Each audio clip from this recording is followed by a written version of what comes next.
আর হুমায়ুন কবির সাহেবের কথা এখানে যদি আপনারা বলেন যে উনিও বাবরি মসজিদ স্থাপন করছেন, সংবিধান প্রদত্ত স্বীকৃত, এটা রাইট। একটা মুসলিম, উনি তো প্রথমেই রাজনীতিবিদ, তার সঙ্গে সঙ্গে উনি তো একটা কমিউনিটির লোক, উনি মুসলিম ধর্মাবলম্বী লোক। তো মুসলিম ধর্মের একটা যদি রিলিজিয়াস যদি একটা প্রতিষ্ঠান, একটা ইনস্টাবলিশমেন্ট যদি উনি করতে চান, বাবরি মসজিদ হোক, মাদ্রাসা হোক, তো সেটা তো আইনে কোনো বাধা নেই, সংবিধানে বলা আছে। তো সেই সংবিধান মোতাবেক উনি একটা মসজিদ করছেন নিজের টাকায়, নিজস্ব জায়গায়। তো এখানে মানুষ সেটাকে নিয়েও রাজনীতি করছে। তো সাধারণ মানুষ বুঝে গেছে, তার জন্য ওনার প্রতি খুশি হয়ে ওনাকে আজকে সংবর্ধনা এখানে দেওয়া। এটা তো ঘটনা। শুভেন্দু অধিকারী একদিন বললো যে আমি হিন্দুদের নেতা, যত মুসলিম এমএলএ আছে তাদেরকে চ্যাংদুলা করে ফেলে দেবো, এই ধরনের যে কথাবার্তা, এটা একটা হিন্দু মুসলিমের বিভাজনেরই কথাবার্তা।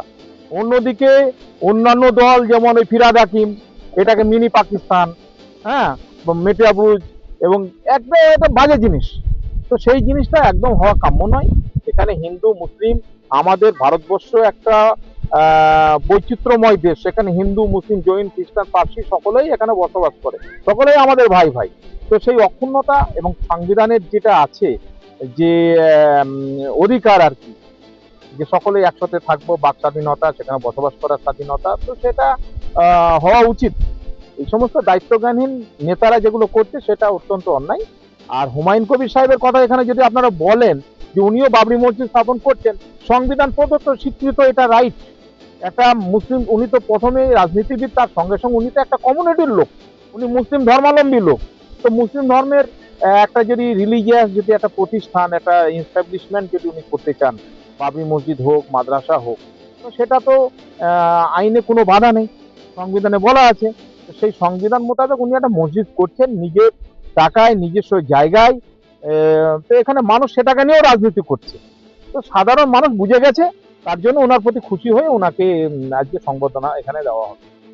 দেখলাম আমরা, আপনি যে কলকাতা হাইকোর্টে প্র্যাকটিস করেন একদম সংবিধান মেনে, আর আমাদের পার্লামেন্ট বলুন, বিধানসভা বলুন, যার জনপ্রতিনিধি সবাই কিন্তু একদম সংবিধান মেনে।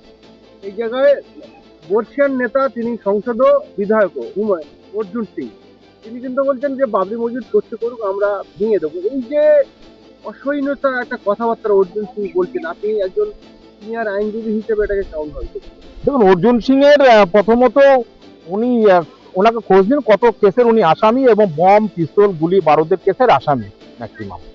তো এবং উনি আইন মানে জামিনে আছেন। তো সে তাকে এক ধরনের, সে জনপ্রতিনিধি ঠিকই ছিল, এখন নেই।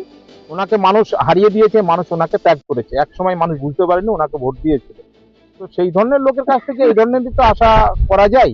তো ওনার দায়িত্ব জ্ঞানহীন একটা কথাবার্তা, উনি মানে আইন বিরুদ্ধ কথাবার্তা, অ্যান্টি সোশ্যালের মতো কথাবার্তা, অ্যান্টি মুসলিম, অ্যান্টি ন্যাশন, এবং উনি রাষ্ট্র মানে কি বলে, রাষ্ট্রের একটা বিরোধী ব্যক্তি বলা যাবে। একটা মসজিদ ভেঙে দেবে, সংবিধানে বলা আছে আমি আমার ধর্ম করবো, তুমি তোমার ধর্ম করবে, আমি মসজিদ করতে পারি, মন্দির করতে মানে মাদ্রাসা করতে পারি, তো তোমার সেখানে ভেঙে দেওয়ার অধিকার তোমাকে কে দিবে? এটা হয় কোনোদিন? ওনার বিরুদ্ধে আইনত ব্যবস্থা নিয়ে ওনাকে অ্যারেস্ট করা উচিত এই মন্তব্যের জন্য। আর না, তার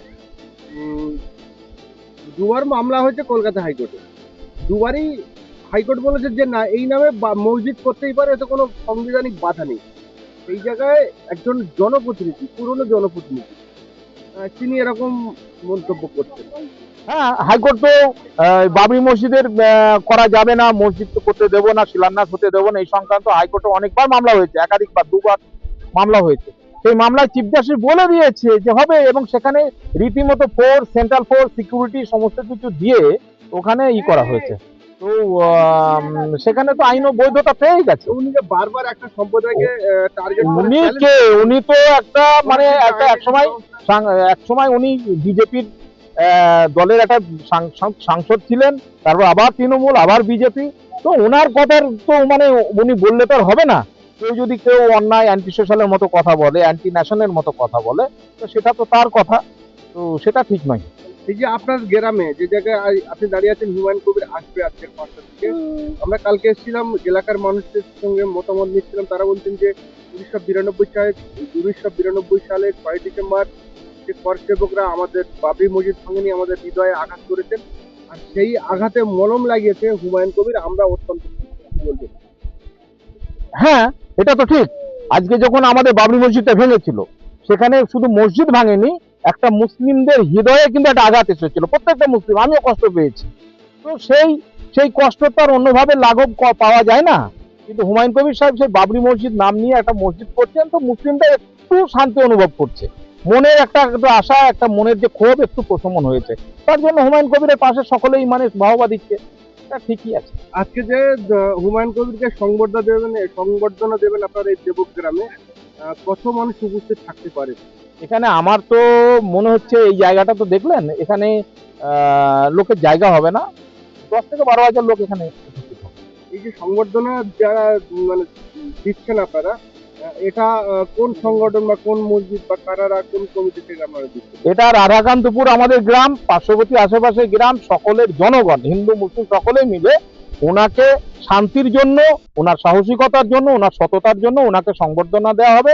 এখানে যে সমস্ত তৃণমূল যারা করে, তৃণমূল দল, কিছু তো লোক আছে এখানে, তো তারাও কেউ মুখ খুলছে না, চুপচাপ আছে, কেউ বলছে আমরা স্টেজে গেলে যদি আমাদের দল যদি আমাদের বিরুদ্ধে ব্যবস্থা নেয় কিছু, কিন্তু তারাও মনে মনে তাদেরও সমর্থন রয়েছে। কংগ্রেস বলুন বা অন্যান্য দল, সকলে আপামর। সর্বোপরি এখানকার মানুষ, ওই সমস্ত যারা পার্টি দল করে, নেতা করে, ওদেরকে কেউ মানবে না। এখানে মানুষ, এখানে মানে জনমত নির্বিশেষে সকলে এখানে হাজির থাকে। আজকে তো এই জায়গায় কোনো মানে দলের কোনো প্রচার থাকবে না? না না না না না, দলের কোনো প্রচার নয়। যদিও হুমায়ুন কবির সাহেব সে একটা পার্টিকুলার দলের চেয়ারম্যান, সেটা তো সকলেই জানে, কিন্তু আমরা এখানে মূলত ওনার নৈতিকতা, ওনার সাহসিকতা, ওনার সততা, এই সমস্তকে সামনে রেখেই আমরা এখানে সংবর্ধনা ওনাকে দেব। 30 থেকে 35 কোটি থেকে 35 থেকে 40 কোটি মুসলমান, সংখ্যালঘু মুসলমান ভারতবর্ষে বসবাস করে। এই জায়গায় হুমায়ুন কবির একটা লিমিটেড শিক্ষিত এবং যথেষ্ট সাধারণ মানের মানুষ, তিনি কিন্তু এই বাবরি মসজিদ করছেন। আরো তো বহু বড় বড় সেলিব্রিটি, বহু বড় বড় মুসলমান ভারতবর্ষে বসবাস করেন, তারা কিন্তু কেউ এইটা করলো না, হুমায়ুন কবির করলো না। দেখুন, এটা তো একটা সাহসিকতার দরকার, একটা নৈতিকতার দরকার, এবং এটা সহজ ব্যাপার নয়। এই হুমায়ুন কবির সাহেব যখন মসজিদটা উনি করলেন, এবং বিভিন্ন জায়গা থেকে ওনাকে ধমকি আসলো, ওনার মাথা কেটে নেবো এই ধরনের হুমকি, তারপরে আমি হাইকোর্টে দাঁড়িয়ে আমি একটা বাইট দিয়েছিলাম যে হুমায়ুন কবির মসজিদ করছে, ঠিকই করছে, প্রয়োজনে আমি আর্থিকভাবে সাহায্য করব।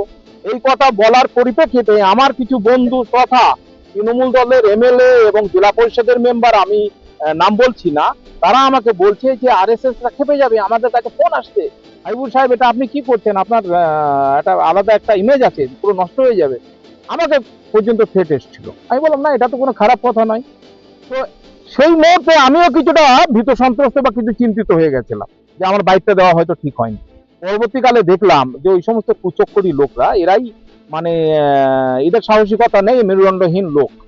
তো এই সাহসিকতা দেখিয়েছেন হুমায়ুন কবির সাহেব, এটা কম ব্যাপার নয়। আমাদের মতো লোক একসময় একটা বাইট দিয়ে ভয় খেয়ে গেছিল, আর উনি বুক চিতিয়ে রাস্তায় দাঁড়িয়ে মসজিদ করছেন, এবং সেখানে পুলিশকে চ্যালেঞ্জ করে, রাজ্যের প্রশাসনকে চ্যালেঞ্জ জানিয়ে উনি করছেন, এটা একটা বিরাট ব্যাপার। অর্জুন সিং বলছে সংবিধান বিরোধী কথা বলছেন, তাহলে আপনারা মুসলিম সমাজ থেকে কেউ তার বিরুদ্ধে অ্যাকশন কেস করছে না? মুসলিম সমাজের প্রশ্ন, মানুষের এখান তো রাজ্যেরই উচিত স্বতঃপ্রণোদিত ভাবে একটা মামলা করা, যে উনি তো সংবিধান বিরোধী কথাবার্তা বলছেন, মসজিদ ভেঙে দেবো।